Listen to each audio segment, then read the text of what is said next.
बिस्मिल्लाहिर्रहमानिर्रहीम। अस्सलाम वालेकुम। कैसे हो आप सब लोग? उम्मीद करती हूँ कि सब खैरियत से होंगे। आज मैं लाई हूँ आप लोग के लिए एक नई रेसिपी। यहाँ पे मैंने ली है खुला बर्तन, 2 चम्मच घी डाली है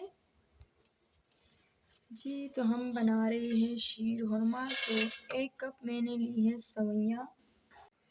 कम आंच पे इसको थोड़ा ड्राई रोस्ट करेंगे जी।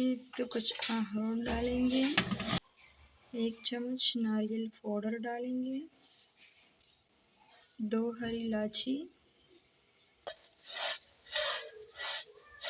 कम आंच पे इसी तरह हम इसको ड्राई रोस्ट करेंगे जी। यहाँ पे वही बर्तन मैंने ले लिए हैं। 3-4 चम्मच चीनी का मैं ऐड करूँगी। पानी कुछ भी नहीं ऐड करेंगे, ये खुद बहुत मेल्ट हो जाएगी। 9 चम्मच हिलाएंगे, कुछ भी नहीं, इसी तरह ये खुद बहुत मेल्ट हो जाएगी जी। तो देखिए माशाल्लाह मेल्ट हो गई है। अब इसमें मैं डालूंगी दूध।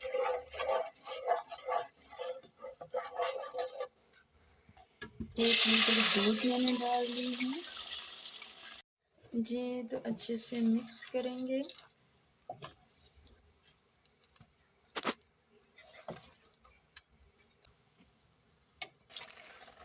जी। तो देखिए माशाल्लाह पूरा दूध इसके अंदर छोड़ देंगे, ज़्यादा इसको नहीं पकाएंगे जी। तो थोड़ा सजावट करेंगे। नारियल पाउडर मैंने डाली है जी। तो इसी शीर खुरमे के साथ दीजिए मुझे इजाज़त। अल्लाह हाफिज़।